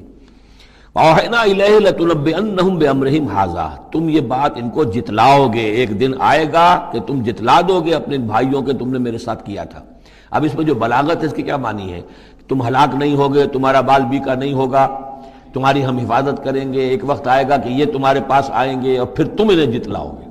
تو گویا کہ پوری داستان جو ہے ایک ان کی حوصلہ افزائی کے لیے وہ سارا ایک لفظ کے اندر ہے، لَتُنَبِّئَنَّهُمْ بِأَمْرِهِمْ هَٰذَا وَهُمْ لَا يَشْعُرُونَ، اور اس وقت انہیں اندازہ بھی نہیں ہوگا کہ کون ان سے بات کر رہا ہے۔ وَجَاءُوا أَبَاهُمْ يَبْكُونَ، شروع ہوتے ہوئے ان کے پاس، حضرت یعقوب کے پاس، قالوا یا ابانا انا ذهبنا نستبق، انہوں نے کہا ابا جان ہم گئے تھے، ذرا دوڑ رہے تھے، مقابلہ کر رہے تھے دوڑنے کا، وَتَرَكْنَا يُوسُفَ عِندَنَا، اور ہمارا جو سامان و امان تھا، کوئی کپڑے وپڑے ہم نے رکھے تھے اضافی اتار کر دو تھا، تو وہاں ہم نے یوسف کو چھوڑ دیا تھا۔ فَأَخَذَهُ الذِّئْبُ، تو اسے کھا لیا ایک بھیڑیے نے، وَمَا أَنْتَ بِمُؤْمِنٍ لَنَا، اور آپ ہماری بات مانیں گے تو نہیں، وَلَوْ كُنَّا صَادِقِينَ، خواہ ہم کتنے ہی سچے ہوں، آپ نے ماننی تو نہیں ہے بات، لیکن ہم کیا کریں، ہوا یہ ہے۔ وَجَاءُوا عَلَىٰ قَمِيصِهِ بِدَمٍ كَذِيبٍ، اور کوئی جھوٹ موٹ کا خون اس کی قمیص کے اوپر لگا کے لے آئے۔ قَالَ بَلْ سَوَّلَتْ لَكُمْ أَنفُسُكُمْ أَمْرًا، حضرت یعقوب نے فرمایا نہیں، بات کچھ اور ہے، تمہارے دیوں نے، تمہارے نفسوں نے تمہارے لیے ایک بڑی بات کو ہلکا کر دیا ہے، تم نے کوئی بہت بڑا غلط اقدام کیا ہے اور تمہارے نفسوں نے اس کے لیے تمہیں آمادہ کر دیا ہے۔ فصبر جمیل، لیکن ظاہر بات ہے کہ اب 10 بیٹے ہیں، حضرت یعقوب اکیلے ہیں، بوڑھے ہیں، فصبر جمیل، میں اب کیا کر سکتا ہوں سوائے اس کے کہ صبر کروں خوبصورتی کے ساتھ، اور دیکھوں اللہ تعالیٰ اس میں سے کیا برآمد کرتا ہے۔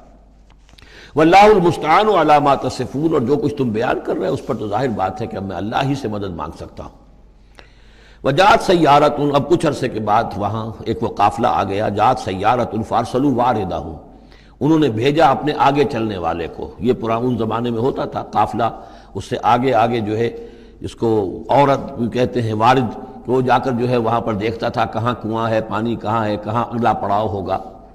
فارسلوا واردہم، اپنے پانی بھرنے والے کو بھیجا، فادلا دلوا، اس نے اپنا ڈول جو ہے وہ نیچے اتارا، قال یا بشرا، اب اس کو پکڑ لیا حضرت یوسف نے، اس نے کھینچا، وہ سمجھ رہا تھا پانی کھینچ رہا ہوں، وہ حضرت یوسف آ گئے، یا بشرا ھذا غلام، انہوں نے وہیں سے شور بچایا، آواز دی کہ او بشارت ہو، یہ تو ہمیں غلام مل گیا، لڑکا مل گیا، وَأَسَرُّوهُ بِضَاعَةً، اور انہوں نے چھپا لیا اسے ایک پونجی سمجھ کر کے، یہ تو اچھی دولت ملی ہے، اسے بیچیں گے، بیچ کے پیسے کھڑے کریں گے، چھپا لیا۔ واللہ علیم بما یعملون، اور اللہ تعالیٰ خوب جانتا تھا جو وہ کر رہے ہیں۔ وَشَرَوْهُ بِثَمَنٍ بَخْسٍ دَرَاهِمَ مَعْدُودَةٍ، اور مصر پہنچ کر انہوں نے بیچ دیا اس کو بڑی تھوڑی سی قیمت پر، دراہم معدودہ، گنتی کی چونیاں، درہم جو ہے ان کے ہاں دینار کا چوتھائی حصہ ہوتا تھا، تو دراہم معدودہ جو ہے چند چونیوں کے عوض وہ فروخت کر دیا۔ وَكَانُوا فِيهِ مِنَ الزَّاهِدِينَ، اور اس کے معاملے میں تو وہ بہت ہی قانع تھے، یعنی چونکہ اگر تو کسی کی انویسٹمنٹ ہوئی ہو، 1000-2000 کا خریدا ہو، تب تو آدمی اس کی قیمت اپنی انویسٹمنٹ بھی نکالے اس میں سے اور پھر منافع بھی لینا چاہے، یہ تو مفت کا مال تھا۔ دوسرے یہ اندیشہ ہر وقت دھڑکا لگا ہوا تھا کہ کہیں جو ہے اس کے وارث نہ آ جائیں، تو جلد از جلد بیچ کر جو بھی ملے پیسے کھڑے کرو۔ وقال الذي اشتراه من مصر، اور جس شخص نے خریدا انہیں مصر سے، مصر میں یہ تو عزیز مصر تھا، یعنی کوئی بہت بڑا افسر، بادشاہ نہیں، لیکن یہ کہ وہاں کی جو بھی ہائرارکی تھی اس کے اندر کوئی بہت اہم مقام پر۔ وقال الذي اشتراه من مصر، اور جس شخص نے خریدا انہیں مصر میں، لامرأته، اپنی بیوی سے کہا، اکرمی مثواہ، اس کو ذرا اچھے طریقے پر رکھو، عسیٰ ان ینفعنا، ہو سکتا ہے یہ ہمارے لیے نفع بخش ہو، یہ بھی ہو سکتا ہے کہ ہم اسے پھر بیچ دیں تو ہمیں دولت زیادہ مل جائے، اور نتخذہ ولدا، معلوم ہوتا ہے شاید اولاد نہیں تھی، ہم اسے اپنا بیٹا ہی بنا لیں گے۔ وَكَذَلِكَ مَكَّنَّا لِيُوسُفَ فِي الْأَرْضِ، اس طرح ہم نے زمین میں یوسف کے لیے تمکن، ٹھہراؤ کی جگہ پیدا کر دی۔ اب یہ کہ پہنچ گئے ہیں جو اس وقت کی جو متمدن ترین مملکت ہے، مصر کی مملکت ہے، اس کا ایک نظام ہے، اس میں بادشاہت ہے، اس کا پورا جو ہے اس کا آبپاشی کا نظام ہے، اس میں تمدن کے گہوارے میں پہنچا دیا، اور وہاں پر بھی کسی جھونپڑے میں نہیں، کسی بہت بڑے افسر، بہت بڑے صاحب حیثیت انسان کے گھر میں پہنچا دیا۔ وَكَذَلِكَ مَكَّنَّا لِيُوسُفَ فِي الْأَرْضِ وَلِنُعَلِّمَهُ مِن تَأْوِيلِ الْأَحَادِيثِ، اور تاکہ ہم اسے سکھائیں باتوں کی تہ تک پہنچنا۔ یعنی ظاہر بات ہے کہ اگر وہ کوئی بہت بڑا عہدے دار تھا، بہت بڑا افسر تھا، تو وہاں پر لوگ آتے رہتے ہوں گے، گفتگویں ہوتی ہوں گی، امور مملکت پر بحثیں ہوتی ہوں گی۔ اب یہ وہاں پر ایک خادم کی حیثیت سے ہیں، وہ باتیں ساری سن رہے ہیں، تو گویا کہ اس میں ان کے لیے تربیت کا سامان اللہ نے کر دیا کہ کہاں کسی اگر دیہاتی میں رہتے یا کہیں صحرا میں رہتے، کہاں یہ تمدن کے ایک گڑھ میں اور ایک ایسی جگہ پر جہاں پر بیٹھ کر سارے مشورے ہوتے ہوں، گفتگویں ہوتی ہوں، اور دوسرے ملکوں کی خبریں آتی ہوں، اس سے ان کے علم کے اندر معلومات میں بھی اضافہ ہوا، اور یہ کہ حالات و واقعات کا تجزیہ کرنا، اس سے استنتاج کرنا، نتیجہ نکالنا، اللہ نے یہ چیز انہیں سکھا دی۔ واللہ غالب علی امرہ، اللہ تعالیٰ تو اپنے معاملے پر، اپنے حکم پر، اپنے فیصلے پر غالب ہے، ولکن اکثر الناس لا یعلمون، لیکن اکثر لوگ جانتے نہیں۔ ولما بلغ اشدہ آتیناہ حکما وعلما، جب وہ اپنی پوری پختگی کو پہنچ گئے تو ہم نے انہیں حکم اور علم دونوں دیے، اس سے مراد نبوت ہے، حکمت بھی دی، علم بھی دیا۔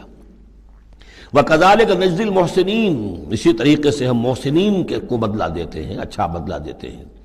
وَرَاوَدَتْهُ الَّتِي هُوَ فِي بَيْتِهَا،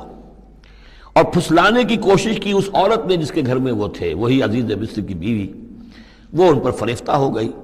فی بیتہا عن نفسہ، ان کے جی سے پھسلانے کی کوشش کی، انہیں گناہ پر آمادہ کرنا چاہا، یہاں تک کہ وغلقت الابواب، ایک موقع پر اس نے دروازے بند کر دیے، وقالت حیت لک، اور بولی کہ جلدی کرو۔ قال معاذ اللہ، حضرت یوسف نے فرمایا اللہ کی پناہ طلب کرتا ہوں، انہ ربی احسن مثوایا، یہاں ربی دونوں طرف جا سکتا ہے، ایک تو اللہ کی طرف بھی، دوسرے یہ کہ میرا آقا، یہ لفظ جو ہے آقا کے لیے، بادشاہ کے لیے بھی اس صورت میں بار بار آیا ہے کہ میں خیانت کروں اپنے آقا کی، اس نے میرے ساتھ بہترین سلوک کیا ہے، اچھی طرح رکھا ہے، میں یہ بھی نہیں کر سکتا، اور یہ بھی ہو سکتا ہے اللہ نے سارا بندوبست کیا ہے، اللہ ہی نے تو سارا مکننا لیوسف، تو دونوں طرف یہ لفظ جا سکتا ہے۔ معاذ اللہ انہ ربی احسن مثوایا انہ لا یفلح الظالمون، گناہ گار اور ظالم لوگ جو ہیں فلاح نہیں پایا کرتے۔ وَلَقَدْ ہمت بِهِ وَهَمَّ بِهَا، اور وہ تو ان کی طرف لب کی، یا یوں سمجھیے کہ اس نے تو ارادہ کیا اس کا، وَهَمَّ بِهَا لَوْلَا أَن رَأَىٰ بُرْهَانَ رَبِّهِ، اور وہ بھی کرتا اگر نہ دیکھ لیتا اپنے رب کی ایک دلیل۔ یعنی یہ کہ یوسف جوان بھی تھے، یوسف جو ہیں پھر بہرحال انسان تھے، طبع بشری کی بنیاد پر ان کے اندر بھی وہ ایک داعیہ پیدا ہو سکتا تھا، لیکن اللہ تعالیٰ کا خاص انتظام یہ ہوا کہ کوئی خاص وقت اللہ نے انہیں اپنی ایسی نشانی دکھائی، برہان دکھائی۔ روایات میں یہ آتا ہے کہ دیوار پر حضرت یعقوب علیہ السلام کی شکل ظاہر ہوئی اور وہ انگلی سے اشارہ کر رہے تھے کہ باز رہنا، تو یہ تورات کے اندر ہے۔ تو بہرحال قرآن مجید بھی کوئی اس کی یعنی نفی نہیں ہے اس میں، بلکہ ہو سکتا ہے الرا برہان ربہ، تو یہ اللہ کی طرف سے یہ بات دکھا دی گئی ہو، یہ کوئی انہونی بات نہیں۔ اور یہ ایک بات کو وَلَقَدْ ہَمَّتْ بِهِ وَهَمَّ بِهَا، تو یہاں پہ لولا الرا برہان، وہ بھی بڑھتے ہیں، یعنی یہ کہ یہ چیزیں جو ہیں بہرحال جہاں تک فطرت انسانی کا تقاضا ہے اس میں ثابت قدم رہنا آسان کام نہیں ہے۔ كَذَلِكَ لِنَصْرِفَ عَنْهُ السُّوءَ، اور یہ اس لیے کہ ہم پھیر دیں اس سے بدی کا رخ والفحشاء، اور بے حیائی کا۔ ہم نے خاص اہتمام کیا حضرت یوسف علیہ السلام کی عفت و عصمت کی حفاظت کی۔ انہو من عبادنا المخلصین، یقیناً وہ ہمارے بڑے مخلص بندوں میں سے تھے۔ یہ مخلص اور مخلص کا فرق نوٹ کر لیجئے۔ مخلص اس میں فاعل ہے، خلوص کرنے والا، اور مخلص وہ جس کو خالص کر لیا گیا ہو۔ اللہ کے مخلص بندے وہ ہیں جن کو اللہ نے اپنے لیے خالص کر لیا، تو یہ اللہ کے خاص بندے، چہیتے بندے مخلص ہیں جنہیں اللہ نے اپنے لیے خالص کر لیا ہے۔ واستبق الباب، وہ دونوں دوڑے دروازے کی طرف، یعنی حضرت یوسف علیہ السلام نے اس کی نیت بری دیکھی اور دیکھا کہ وہ تلی ہوئی ہے، اس کے اوپر شیطان کا بھوت سوار ہے، تو وہ دروازے کی طرف لپکے کہ میں بھاگ جاؤں، پیچھے وہ دوڑی۔ قالت وقدت قمیصہ من دبر، اور دوڑ میں اس میں یہ ہوا کہ اس نے جو پیچھے سے پکڑنے کی کوشش کی حضرت یوسف کو، تو ان کا کرتا جو ہے اس کے ہاتھ میں آ گیا اور وہ پھٹ گیا۔ حضرت یوسف دوڑ رہے ہیں، پیچھے سے وہ کرتے کا دامن جو ہے پھٹ گیا۔ وَأَلْفَيَا سَيِّدَهَا لَدَى الْبَابِ، اور اچانک ہو سکتا ہے غیر متوقع طور پر، وقت ایسا نہ ہو عام طور پر آنے کا، اس کا جو شوہر تھا، اس کو دونوں نے دیکھا کہ وہ دونوں دروازے کے اوپر وہ موجود ہے۔ پایا ان دونوں نے اس کے شوہر کو، اس کے سردار کو، اس کے آقا کو، اس کے شوہر کو لدى الباب، دروازے کے پاس۔ قالت ما جزاء من اراد باهلك سوءا، اب دیکھیے یہ ہے وہ کہ جو عورت کے جو چلتر جس کو کہتے ہیں مشہور، فوراً جو اس نے پیترا بدلا ہے، اس نے کہا اپنے شوہر سے مخاطب ہو کر، بڑا سوچو کیا سزا ہونی چاہیے اس شخص کی جو تمہاری بیوی کے ساتھ بدکاری کا ارادہ کرے، یعنی یہ کہ یہ جو یوسف ہے یہ مجھ پر گویا کہ مجرمانہ حملہ کرنا چاہتا تھا اور میں نے اپنے آپ کو بچایا ہے۔ قالت ما جزاء من اراد باهلك سوءا الا ان يسجن، اس کی سوا کیا سزا ہو سکتی ہے کہ اسے جیل میں ڈال دیا جائے، اور عذاب العلیم، یا اسے کوئی اور دردناک عذاب دیا جائے۔ اب ظاہر ہے اپنے دفاع کے لیے حضرت یوسف کو کچھ نہ کوئی بیان تو دینا تھا۔ قال هي راودتني عن نفسي، انہوں نے صاف بیان کر دیا کہ خود اس نے مجھے گناہ پر آمادہ کرنا چاہا تھا اور پھسلانا چاہا تھا مجھے میرے جی سے۔ وشهد شاهد من اهلها، اب یہ کہ وہاں کوئی اور تھا، کوئی شخص کہ جو تھا اس عورت، وہ زلیخا اس کا نام آتا ہے تورات میں، قرآن میں کہیں نہیں ہے۔ امرات العزیز تو آتا ہے، اس عزیز کی بیوی، بڑے افسر کی بیوی، لیکن یہ کہ اس کا کوئی رشتہ دار بھی وہاں آن موقع پر موجود تھا، تو اس نے قرائن کی جو گواہی ہوتی ہے، سرکمسٹانشل ایویڈنس، اس کی بات کی۔ انہوں نے کہا کہ اگر تو اس کا کرتا پھٹا ہوا ہو، شاہدہ شاہد من اہلہا، اس عورت کے عزیزوں رشتہ داروں میں سے گواہی دینے والے نے ایک نے گواہی دی، اگر اس کا کرتا پھٹا ہوتا سامنے سے، فصدقت، تو وہ سچی ہوتی، وہو من الکاذبین، اور یہ جھوٹا ہوتا۔ یعنی اگر کوئی مرد حملہ کر رہا ہے اور عورت اپنا تحفظ کر رہی ہے، اور اس میں جو ہے کہیں کرتا پھٹتا ہے مرد کا، تو وہ سامنے کا حصہ پھٹے گا۔ وَإِنْ كَانَ قَمِيصُهُ قُدَّ مِن دُبُرٍ، اور اگر اس کی قمیص ہے پھٹی ہوئی پیچھے سے، فَكَذَبَتْ، تو وہ جھوٹی ہے، وَهُوَ مِنَ الصَّادِقِينَ، اور وہ سچا ہے۔ اب یہ بھی آپ دیجئے، کریڈٹ دیجئے بہرحال کہ اس کی عورت کے رشتہ داروں میں سے کسی نے اتنی عادلانہ بات کی ہے، اتنی حکیمانہ بات بھی کی ہے، عادلانہ بھی کی ہے، اور حق کی بات کی ہے، تو معلوم ہوتا ہے کہ اس معاشرے کے اندر بھی جہاں بہت سی خرابیاں بھی تھیں، آگے آ جائیں گی، وہ خرابیوں کا بھی ذکر ہے، لیکن یہ کہ بہرحال کچھ نہ کچھ اچھائیاں بھی تھیں۔ فلما رأى قميصه قد من دبر، جب اس نے دیکھا کہ قمیص تو پھٹی ہوئی ہے پیچھے سے، قال انه من کیدکن، تو اس نے کہا اس عزیز مصر نے اپنی بیوی سے کہ یہ تمہاری ہی چالوں میں سے ہے، فریب میں سے ہے۔ ان کیدکن عظیم، تم عورتوں کی چالیں جو ہیں اور تمہارے عورتوں کے جو فریب ہیں وہ بہت بڑے ہیں۔ یوسف اعرض عن ھذا، اب اس نے کہا یوسف ٹھیک ہے اس سے درگزر کرو، عن ھذا، اعرض عن ھذا، واستغفری لذنبک، اور دیکھو تم اپنی بیوی سے مخاطب ہو کہا تم اپنے گناہ کا استغفار کرو، توبہ کرو، انک کنت من الخاطئین، یقیناً تو ہی تھی خطا کار۔ وقالت نسوۃ فی المدینۃ، اور کہا عورتوں نے شہر کے اندر، امرأۃ العزیز ہے، یہ ہے وہ عزیز کی بیوی، تراود فتح عن نفسہ، وہ اپنے غلام کو پھسلا رہی ہے اور اس کو چاہتی ہے اسے گناہ پر آمادہ کرنا، قد شغفہا حبا، وہ اس کی محبت میں گرفتار ہو گئی ہے، انا لنراہا فی ضلال مبین، ہم دیکھتے ہیں وہ تو بڑی بھٹک گئی ہے اپنے غلام کے ساتھ، یہ معاملہ، اور یہ تو بہت ہی گھٹیا بات ہے۔ فلما سمعت بمکرہن، جب اس نے امرأۃ العزیز نے سنی یہ باتیں، میرے خلاف اب یہ چرچے ہو رہے ہیں، تو اس نے چاہا کہ ان سب کا جو چونکہ اوپر کی سوسائٹی تھے وہ سارے کے سارے جو ہیں سوراخ تو سبھی کے ہاں تھے، گندگیاں ہر ایک کے ہاں تھی، لیکن یہ موقع مل گیا عورتوں کو کہنے کا، اسے معلوم تھا خود ان کے اپنے کردار کیسے کچھ ہیں، لیکن اس نے چاہا کہ اس کا بھانڈا جو ہے چوراہے کے اندر ان کے کردار کا بھی پھوڑ دیا جائے۔ ارسلت الیہن، تو ان سب کو بلوایا ایک دعوت میں، وآتت لہن متکئان، اور اہتمام کیا ایک مجلس کا، ایک ڈنر کا، اور اس میں یہ کہ سب جو متکئان جو سہارا لے کر بیٹھے ہوئے ہیں، وآتت کل واحدۃ منہن، اور ہر عورت کو اس نے ایک چھری اس کے سامنے رکھی، سکینن، ایک چھری، جب کوئی پھل وغیرہ ہوں گے اس کے ساتھ چھری بھی سب کو دی گئی ہے۔ وقالت اخرج علیہن، اور کہا کہ اے یوسف عبداللہ نکلو ان کے سامنے، برآمد ہو، ان کے سامنے آ جاؤ۔ فلما رأینہ، تو جب ان سب نے اس کو دیکھا، اکبرنہ، تو ششدر رہ گئیں، وقطعن ایدیہن، اور ان سب نے اپنے ہاتھ کاٹ لیے۔ اس میں ایک کا تو کسی کا غلطی سے ہاتھ کٹ گیا ہوگا، چوک گئی ہوگی، دیکھ کر ایک دم چونکی کہ یہ اس قدر حسین و جمیل، یہ تو انسان نہیں معلوم ہوتا، یہ کون ہے، تو اس کا ہاتھ کٹا۔ اس کی طرف حضرت یوسف متوجہ ہوئے ہوں گے، خون اس کے کچھ نہ آخر وہاں خادم کی حیثیت سے تھے کہ اس کے کوئی مرہم پٹی کریں، تو ہر ایک نے یہ چاہا کہ یہ التفات اس کا میری طرف بھی ہو، تو سب نے اپنی انگلیاں کاٹی۔ قطعنا، اب یہاں پر یہ غلطی سے بات نہیں ہو سکتی، اس لیے کہ یہ قطع یقطع تقطیعا باب تفعیل ہے، اس تفعیل کے اندر تو اہتمام اور پوری طریقے سے کوئی ارادہ کر کے کسی کام کو کیا جاتا ہے۔ اپنے ہاتھ کاٹ لیے، وقلنا حاشا للہ ما ھذا بشرا، ان کہا کہ حاشا للہ، یہ شخص، یہ تو آدمی نہیں ہے، ان ھذا الا ملک کریم، یہ تو معلوم ہوتا ہے کہ کوئی بہت ہی بزرگ فرشتہ ہے۔ قالت فذلکن الذی لمتننی فیہ، تو اس نے کہا یہ ہے وہ جس کے بارے میں تم مجھے ملامت کر رہی تھی اور مجھ پر جو ہے تم تان کر رہی تھی۔ وَلَقَدْ رَاوَدتُّهُ عَن نَّفْسِهِ، اور میں نے اسے یقیناً پھسلانا چاہا، گناہ پر آمادہ کرنا چاہا، فَاسْتَعْصَمَ، لیکن وہ جمع رہا، وہ قائم رہا، وہ مستقیم رہا، اس نے اپنی عفت اور عزت کی حفاظت کی۔ وَلَئِن لَّمْ يَفْعَلْ مَا آمُرُهُ، اور اگر اس نے نہ کیا وہ جو میں اسے حکم دے رہی ہوں، لَيُسْجَنَنَّ، تو وہ لازماً قید میں پڑے گا، وَلَيَكُونَ مِنَ الصَّاغِرِينَ، اور یہ کہ بہت ہی چھوٹا ذلیل اور خوار ہو کر رہے گا۔ اس سے آپ اندازہ کر لیجئے کہ اس اونچی سوسائٹی کا اخلاقی طور پر اس وقت کیا حال ہو چکا تھا،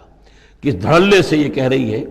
اور ان کی تمام بیگمات کا بھی جو مسئلہ تھا وہ بھی سامنے آ چکا، اور اس میں ظاہر بات ہے کہ اسی دھڑلے کے ساتھ اس کا اعلان کرنا اپنے گناہ کا، کوئی اس میں حجاب محسوس نہیں کر رہی۔ قال رب السجن احب الی مما یدعوننی الیہ، حضرت یوسف نے دعا کی، پروردگار مجھے قید زیادہ پسند ہے اس چیز سے جس کی طرف یہ مجھے بلا رہی ہیں۔ وَإِلَّا تَصْرِفْ عَنِّي كَيْدَهُنَّ، اور اگر اے پروردگار تو نے مجھ سے دور نہ کر دیا ان کی چالوں کو، ان کی فریبوں کو، أَصْبُ إِلَيْهِنَّ، ہو سکتا ہے میں بھی ان کی طرف مائل ہو جاؤں، وَأَكُن مِّنَ الْجَاهِلِينَ، اور میں جاہلوں میں سے ہو جاؤں۔ فَاسْتَجَابَ لَهُ رَبُّهُ، تو اللہ تعالیٰ نے، اس کے رب نے اس کی دعا کو قبول کیا۔ فَصَرَفَ عَنْهُ كَيْدَهُنَّ، اور ان سب کی عورتوں کی جو چالیں تھیں ان سے ان کو بچا لیا۔ إِنَّهُ هُوَ السَّمِيعُ الْعَلِيمُ، یقیناً وہی ہے سننے والا اور جاننے والا۔ ثُمَّ بَدَا لَهُم مِّن بَعْدِ مَا رَأَوُا الْآيَاتِ، پھر یہ بات ان پر واضح ہو گئی، منکشف ہو گئی جب یہ ساری نشانیاں دیکھ لیں۔ لَيَسْجُنُنَّهُ حَتَّىٰ حِينٍ، کہ عافیت اسی میں ہے کہ کچھ عرصے کے لیے اسے جیل میں ڈال دیا جائے۔ پبلک سیفٹی کا معاملہ یہی ہے، مصلحت عامہ کا تقاضا یہی ہے۔ ہم اپنی عورتوں کو تو سنبھال کے نہیں رکھ سکتے، لیکن پبلک سیفٹی کے لیے اس کو جیل میں ڈال دینا چاہیے۔ بارک اللہ لی ولکم فی القرآن العظیم ونفعنی وإیاکم بالآیات والذکر الحکیم۔